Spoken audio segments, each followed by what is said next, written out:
She crawled barefoot through the snow, lips blue, whispering, "Please, save my brother," before collapsing on a stranger's porch. The man who opened the door had buried his past, his conscience, and his gun, but something in her voice made him reach for all three. By morning, men with stolen badges would come hunting, and only one of them would leave alive. Wind clawed at the trees like something alive, stripping the branches bare and hurling snow sideways in sharp, unrelenting sheets. The world was white and shrieking, and from it emerged a shape too small to belong out here. She was crawling, elbows digging through the crusted snow. Her knees were raw, toes curled in against the freeze, no boots, no coat, just a torn dress clinging to her like paper. Before we reveal what made a scarred stranger choose a child's cry over his own silence, what truth burned behind a crooked badge, and how a flare in the sky summoned justice from snow and blood, take a moment to like this video and subscribe to the channel. These aren't just stories whispered through wind and wood, they're reckonings, rising from the cold. Your support keeps the lantern lit, the door unlocked, and the fire burning for those still out there in the storm. One click means one more tale gets told. Thank you for riding with us. Her breath came in short, dry gasps, vapors snatched away by the storm before it could warm the air. Far ahead, barely visible through the blizzard's teeth, a lantern swung from the corner of a porch. Yellow light, faint, flickering, the only sign of life for miles. She moved toward it like a moth with a broken wing. A branch cracked somewhere in the woods behind her, sharp as a rifle report. She flinched but didn't stop. Couldn't. The trees had taken her brother. Or the men who rode like they owned the forest. Or the cold, maybe. She couldn't tell anymore which enemy was worse. Her fingers scraped wood. Steps. Her whole body shuddered at the touch of something solid, man-made. Safety, maybe. Her hands found the rise of the porch. She tried to climb it. Failed. Tried again. The third time, she got her chest over the edge and flopped onto the boards like a dying fish, cheek to the cold plank, snow melting beneath her face. Inside, the cabin was silent. The light swung again, creaking on its hook. She forced herself up onto one elbow, bloodless lips parted. "Please." Her voice barely registered over the wind. Her teeth chattered too hard to finish the sentence at first. Then she sucked air, gritted through it. "Please, save my brother." Her head fell. One hand stayed outstretched, palm up, empty. She didn't move again. For a long second, nothing happened. Then the sound of slow boots on floorboards inside. A weight shifting, a hinge groaned. The door opened just enough to let out a thin slice of light. It cut through the snowstorm and landed on her hand. A figure stood in the threshold, tall, broad shoulders silhouetted against firelight. The man didn't speak, didn't step out, just stared down at her, eyes narrowed against the cold, jaw tight. Then, the light shifted. He'd moved. Knees bent. A calloused hand reached out, hovered an inch above the girl's back, not touching her yet, as if bracing for some unseen blow. Wind curled around him like a living thing. He saw her feet, bare, purple, split at the heel. He cursed under his breath. The lantern rattled above them. The girl didn't stir. He scooped her up, her head lolled against his chest, light as snowpack. He paused, eyes flicking toward the tree line beyond the clearing, watching, waiting. Something was out there. Then he turned, boots thudding against the porch as he carried her inside. The door slammed shut behind them, muffling the storm. And the forest went still again. Hours earlier.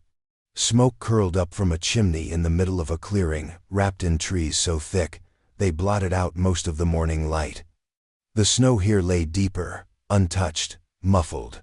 Inside the one-room cabin, the fire hissed as a log cracked open, sending sparks up the flue. A man crouched low in front of it, one hand steadying the poker, the other holding a tin cup of black coffee that had long since gone cold. He was the kind of man who'd taught silence how to stay quiet. Scar cut from jaw to temple. Eyes like still water gray, unreadable. His coat hung over a wooden chair near the stove, sleeves frayed at the cuffs.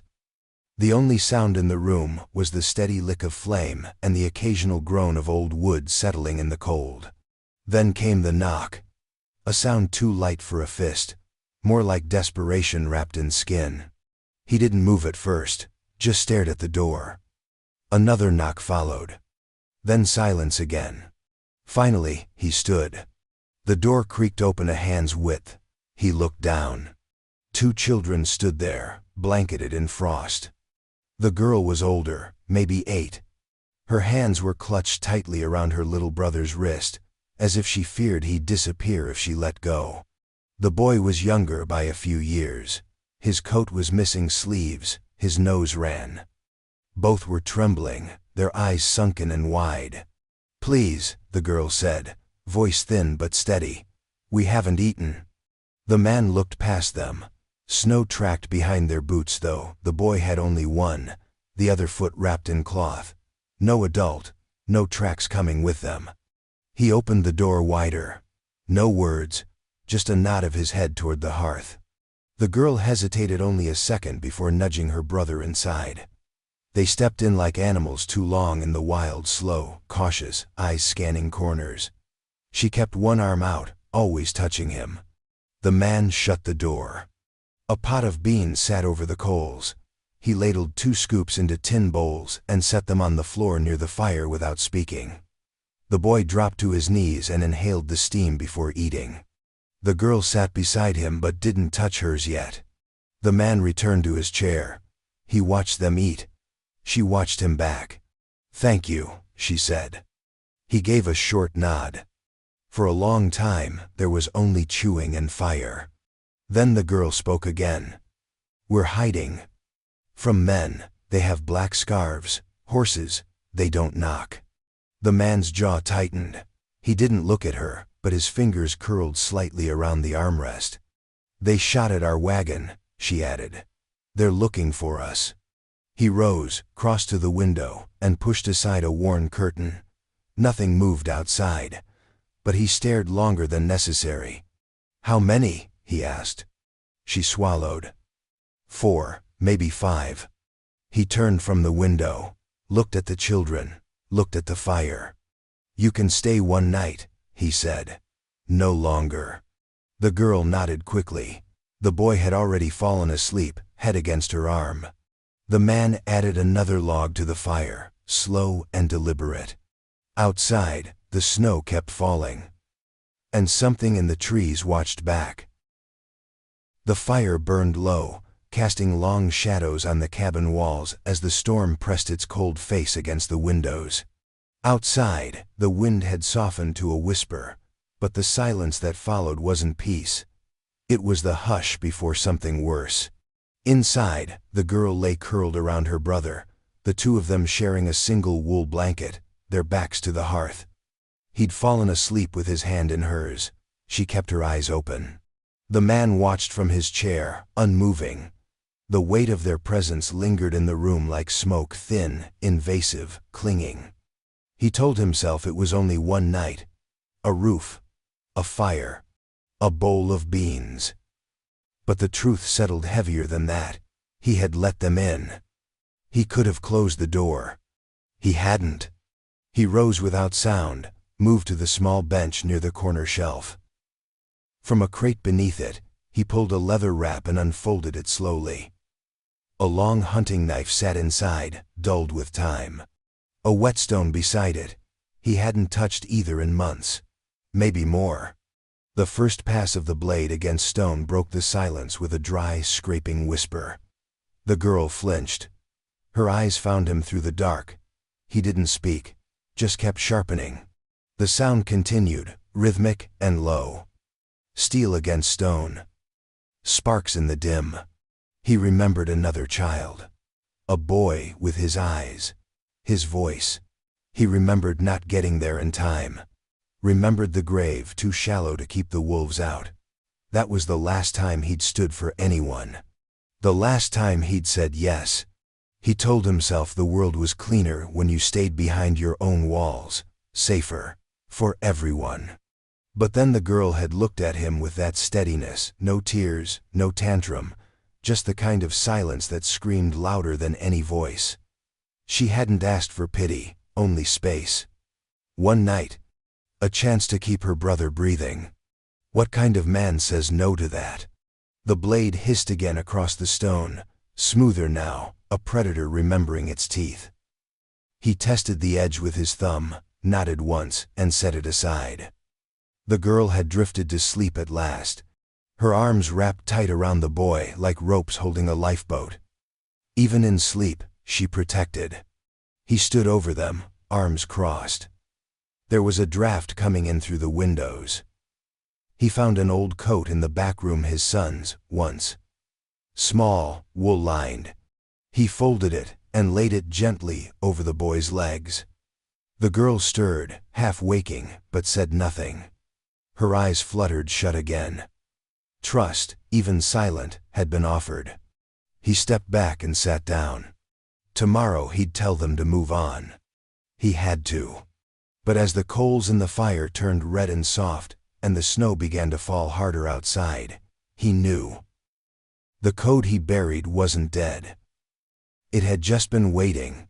And now, so was he. Dawn came reluctantly, dragging a sickly yellow light across the treetops, not quite breaking the frost. The sky was a bruised gray, swollen with more snow. The man stood at the edge of the clearing, eyes fixed on a smudge rising on the horizon. Smoke, not from a chimney. Too thick, too black, from brushfire or torched wood. He'd seen that kind of smoke before, curling upward like a signal and a warning all at once. Behind him, the door creaked open. The girl stepped out, blanket around her shoulders, barefoot on the porch. "Is that them?" she asked. He didn't answer. Inside, the boy giggled. Then a thud. Then silence. The girl turned. "Tommy?" she called, stepping back inside. The man remained still, listening. Minutes later, she burst out again.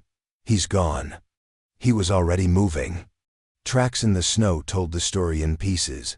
Small boot prints winding away from the cabin, zigzagging toward the tree line. A smear where something was dragged. Then, a deeper depression. The spot where a rabbit had fallen through the crusted surface. Clumps of fur still marked the snow. The boy had chased it. Further than he should have. Further than either of them could afford. The man cursed under his breath. He turned to the girl. "Get inside, lock the door." "But now." She ran. He followed the tracks until they vanished into thicker brush. The snow had begun to fall again, light but persistent. It would cover everything soon. Then came the sound. Hoofbeats.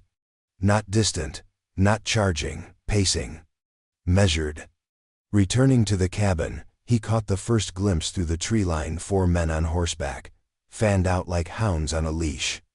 Their coats were patchwork leather, their faces mostly hidden beneath black scarves. But each bore the same thing pinned to their lapels, a star. Rusted, bent, but unmistakably shaped like a lawman's badge. The man stood on the porch as they approached. His rifle leaned just inside the doorframe. He didn't reach for it. Not yet. The leader rode forward, tall in the saddle, long duster flapping in the wind. His horse snorted, restless. The man on it never blinked. "Morning," the rider said. The man said nothing. "We're tracking 2 fugitives, real dangerous, young but slippery. Came through here?" The man's jaw clenched. "I haven't seen anyone." The rider looked past him at the cabin. At the freshly disturbed snow. At the shutter that hadn't been closed all the way. "They're children," the man added. "Not fugitives." "Didn't say their age," the rider replied too easily. A beat of silence stretched between them. Then the rider smiled. It didn't reach his eyes. Mind if we take a look around? The man stepped forward, just slightly. I do. The rider's hand brushed the butt of his revolver. The others began to circle, slow as vultures. Overhead, thunder rumbled behind the mountains. The storm hadn't passed, it had simply waited. From inside the cabin, a floorboard creaked. The man's eyes didn't leave the rider's. You sure you haven't seen anyone? The rider asked again. He didn't answer. The wind picked up, and the noose began to tighten. The girl appeared from the tree line like a ghost ripped out of the storm. Her bare feet broke through the crusted snow with every step. Her dress clung wet and stiff to her legs. She stumbled once, caught herself, then locked eyes with the man standing on the porch. Her mouth opened, but no sound came out at first. Only the raw wheeze of lungs scalded by cold air. They found us, she rasped. He's stuck, Tommy. He fell through the ice. She pointed back toward the woods, trembling. The creek, I couldn't lift him. The man moved, fast. He stepped down from the porch, but the riders saw her now. 4 heads turned, the leader's smile dropped. Well now, he said slowly. That clears that up. The girl tried to run to the cabin, but one of the horses shifted to block her. She froze again. The man stepped in front of her, placing himself between her and the riders. No weapon drawn. Just presence, tense and wide. You hiding something? The leader asked, already knowing the answer. The man didn't blink. I'm deciding what kind of man I still am. One of the others laughed. We got a preacher now? The leader dismounted, slow and theatrical, boots crunching in the snow. He walked until he was just a few feet from the man, eyes flicking once to the girl behind him, then settling back. We got laws in these woods, he said. Even if the town forgot, even if folks like you want to play savior. The man didn't flinch. That badge you wear, where'd you get it? Did you earn it, or pick it off a body? The leader's eyes narrowed. You sure you want to ask that? The wind picked up. Snow began to fall again, soft and slow. The trees swayed like they were listening. She said her brother's in a creek, the man said, voice low. You stop me, he dies. The rider tilted his head. And if we let you go, you vanish into the woods with both of them. Then what? You raise them? Hide them? Make war with the rest of us? The girl, still shivering, whispered, please. The man shifted, just enough to speak to her without turning. Where's the creek? Downhill, past the black stump. He broke through the thin part. The leader stepped forward, hand near his belt. I said you're not going anywhere. The man's voice changed, no louder, but heavier, final. Then shoot me, but do it now, because if you wait, I'm going to walk. The moment stretched. The riders glanced at one another. The leader's hand hovered near his gun, fingers twitching. You really gonna die for some kids? He asked. I already did, the man said. Once. This time I won't stay down. No one moved. The girl clutched the back of the man's coat, her breath ragged. The wind screamed through the clearing. And the standoff held one man, 4 guns, and a child's life bleeding into the ice beyond the trees. For a long time, no one moved. The man stood firm in the snow, the girl trembling behind him, the riders watching with predator stillness. The wind had died. Even the trees held their breath. Then, from the back of the group, a younger rider shifted in his saddle. His horse stamped once, uneasy, sensing the tension. The rider's eyes, visible above the black scarf pulled over his face, darted between the girl and the man, then back to the girl again. Something flickered behind them, recognition, hesitation, something close to guilt. She ain't no criminal, the young rider muttered, just loud enough to be heard. The leader turned his head slowly, neck taut. What? The boy pulled the scarf down from his mouth, His voice cracked with the cold and something deeper. "I've seen her before. Back in town. He swallowed. "That's Sheriff Eldon's girl." The air snapped taut, like a wire drawn too tight. The leader's eyes narrowed to slits. "You sure?" The young man nodded, regret already blooming in his face. "I saw her at the depot last fall. With her father. He wore that same badge you're—" "Enough." The leader's voice sliced through the air like a whip. The man stepped slightly forward, half turning toward the girl. "Is that true?" She nodded once. "My daddy was the sheriff." The leader's lips curled. Not in surprise, no, in disgust. Like a game had gone sideways. "Was," he echoed. Past tense. The girl's eyes filled with something sharp. "You're the ones who killed him." The leader shrugged, slowly removing the crooked badge from his coat and letting it fall into the snow like it meant nothing. He wouldn't take a deal. Could have lived. Stubborn men die slow. One of the other riders muttered, "Hell, we were supposed to find that badge before someone else did." "And now we have," the leader said coldly. The man's hand lowered toward the knife at his belt, not drawn yet, but close enough to count. "So you're not law," the man said. "You're just thieves playing dress-up." "Raiders," the leader said proudly. "Lawmen just wear uniforms, we make the rules." The younger rider looked down, ashamed, as if seeing the others clearly for the first time. "This ain't what I signed on for." The leader turned on him fast. "Then ride." He didn't need to say more. The boy wheeled his horse around, boots kicking snow as he disappeared back into the trees.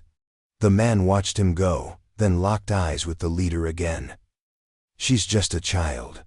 "She's a witness," the leader said. "So are you." The girl backed up a step, bumping into the man's legs. "You took her father," the man said. "You think you're going to take her too?" The leader's hand drifted toward his revolver. "You can't stop us." The man's fingers closed around his blade hilt. "I only have to stop one of you," he said. "The rest might think twice." Above them, clouds thickened. The wind returned, colder than before. And the masks these men wore, both cloth and lies, had finally slipped. It happened fast.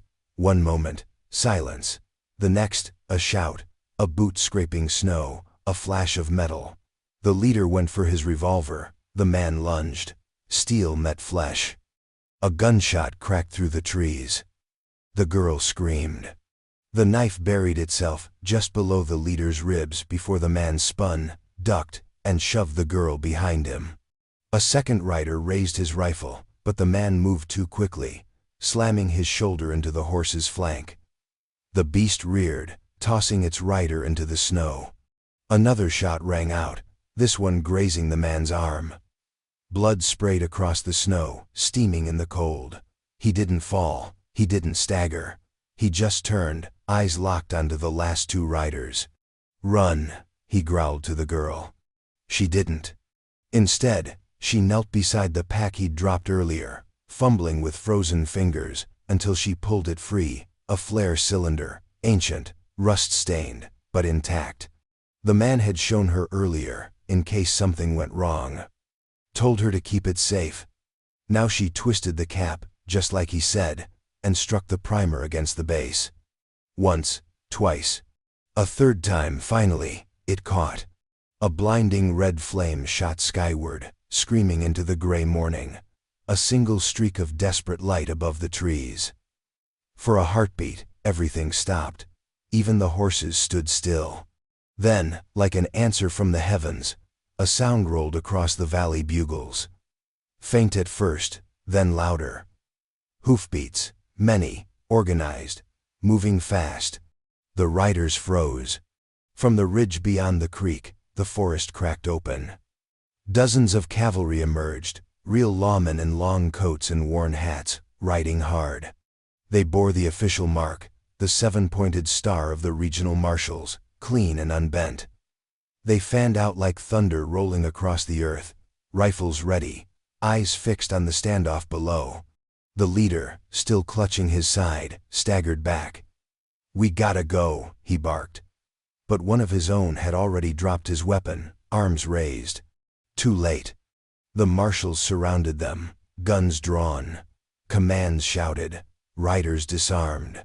A rope cut from one of the saddles was quickly looped into cuffs. The false badges were ripped from coats and tossed into the snow, the truth falling with them. In the center of it all stood the girl, her tiny hand clenched tight around something. An officer dismounted and approached her slowly, wary of the blood and smoke. She opened her palm. Inside was a tarnished, cracked star badge, her father's, the leather backing still charred from the fire that took him. "He died trying to stop them," she said quietly. "They wore these to lie." The officer knelt beside her, took the badge in gloved fingers, examined it, then looked at the man beside her, bleeding, pale, swaying but still standing. "You lit the flare?" the officer asked. The man nodded once. The marshal stood. "Then you saved them." The girl's small fingers found the man's hand. He didn't pull away. Behind them, the flare's smoke still curled skyward, a red scar against the winter sky. Justice had arrived, but not just with guns.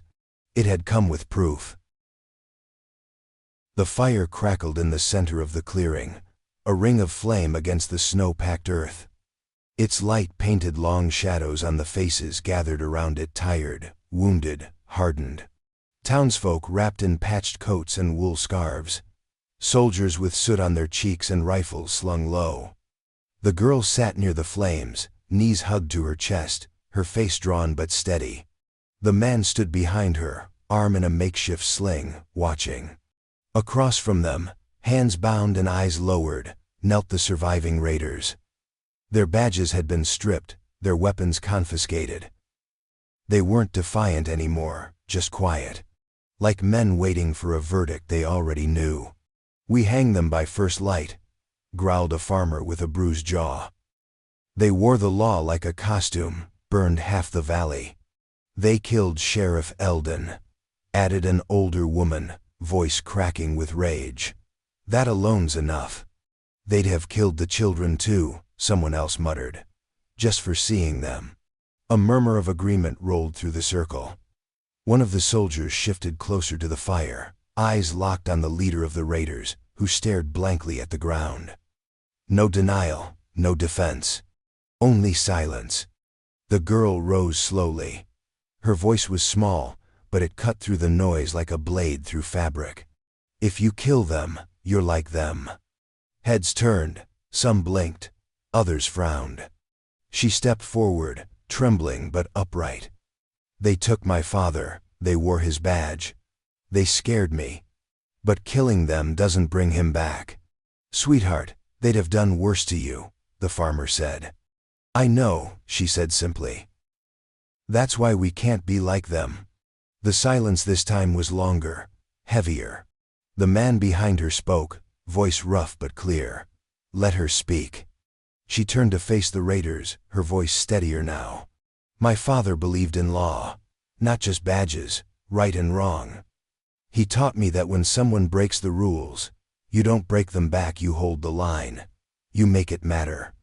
The wind picked up, brushing cinders into the air. "I want them punished," she said. "But I want them to see what real justice looks like. Let the marshals take them. Let them stand trial. Let them answer for what they did." One of the soldiers shook his head. "That could take months." "Then let it take months," the man said. "Fast justice ain't always right. Sometimes it's just revenge in a cleaner coat." The fire popped. The circle was quiet. Finally, the marshal, an older man with sun-leathered skin, stepped into the light. "We'll take them east. Let the circuit judge hear it." These days, folks forget what due process looks like. Maybe it's time they remembered. A few groans, some muttered curses, but no one objected out loud. The girl sat back down beside the fire, pulling her coat tighter. Her hands still shook, but not from fear. The man looked down at her and gave a slow, approving nod. Tonight, they had chosen justice. And it had come not from the fire, but from the voice of a child. The snow had begun to melt, revealing patches of brown earth beneath the slush. The air still carried a bite, but the worst of winter had passed. Smoke curled lazily from chimneys. Horses snorted in their stalls. Doors creaked open again. The town was waking up, not just from winter, but from fear. They saw him coming before they heard him, just a tall man in a dark coat, one arm still stiff in its sling, walking at an even pace down the main road. Beside him, the children. The boy trotted ahead, boots 2 sizes too big, clutching the signal flare like it was a torch from legend. The girl walked slower, her head held high, a tin star pinned to her coat. It had been polished, though a crack still ran through the middle of it. Her father's badge, worn like a promise. People stepped out to watch. Some nodded, some just stared. No one spoke.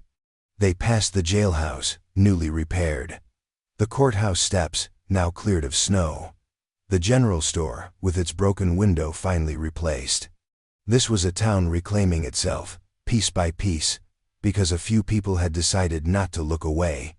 The man stopped just outside the marshal's office. The girl looked up at him, searching his face like she had when she'd first knocked on that cabin door weeks ago. Only now there was no panic in her eyes. Just understanding. "This is far enough," he said. She nodded slowly, but her brow furrowed. She didn't want to ask, but she had to. "What's your name?" The man looked down at her, held her gaze, then reached up with his good arm and tipped his hat. Just a little. Not a farewell. Not quite. Then he turned. Snow crunched beneath his boots as he walked back the way he came, through the thawing mud, past the buildings, past the stairs, until the edge of town swallowed him whole. No horse, no pack. Just a man fading into the white. The girl stood in the middle of the street, her brother now at her side. She didn't call after him again. She didn't need to. Somewhere down the line, another child might knock on a door in the dark. Another storm might howl through the trees. And maybe, just maybe, another man might light a flare because he remembered what it felt like to hold the line. Because not all ghosts vanish, some just wait. But what if he didn't vanish? What if the next child to knock wasn't a stranger?